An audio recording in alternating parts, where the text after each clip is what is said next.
Eh bien, bonsoir David, on est ici aux Voix de l'Immobilier. Vous avez été lauréat de cette soirée à la 4e place. Avant de parler de la soirée, du secteur de l'immobilier de manière plus globale, est-ce que vous pouvez nous parler un peu de votre parcours, de là où vous en êtes aujourd'hui, de ce que vous faites dans la vie concrètement? Alors je suis directeur général de Crédit Agricole Services Immobiliers.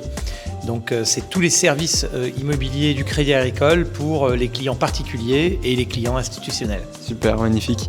Donc je l'ai dit, vous avez été lauréat ce soir, vous avez gagné un prix. Qu'est-ce que ça représente pour vous? Je suis très heureux. D'abord, je remercie évidemment tous ceux qui ont organisé cet événement. C'est un très bel événement. Ça veut dire qu'on entend parler de l'immobilier. C'est important de parler de l'immobilier parce que c'est évidemment un bien très particulier, essentiel. Se loger, c'est essentiel. Et pourtant, l'immobilier n'est pas forcément toujours populaire.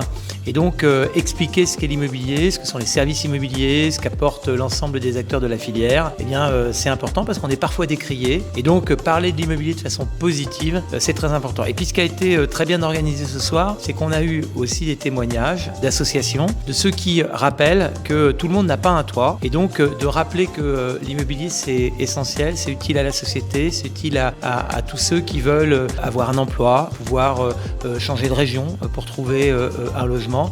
Eh bien, c'était très important. Voilà, c'est pour ça que j'ai particulièrement apprécié ce soir cet événement. Quelle contribution, vous, à titre plus personnel, vous avez l'impression d'apporter à ce segment-là, à ce secteur-là de l'immobilier? J'essaye de parler de l'immobilier de façon positive, documentée, argumentée.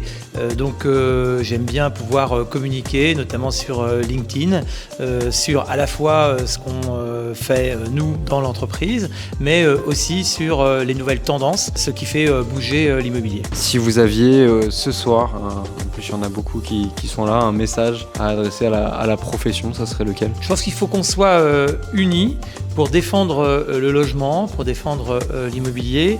Il y en a besoin.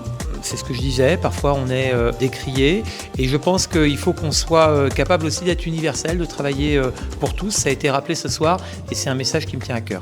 Pour finir, quel serait pour vous votre plus grand défi dans l'immobilier dans les années à venir? Il y a plusieurs défis. Il y a un défi de transformation des logements puisque on a un combat pour la réhabilitation de l'ensemble des logements, la réhabilitation énergétique des logements et je crois, parce que ça a été rappelé ce soir, que tout le monde doit avoir un toit. Donc je pense qu'un des défis qu'on a devant nous, c'est d'offrir un toit à tout le monde. Magnifique, et c'est un très beau message, on souhaite que ça arrive le plus tôt possible.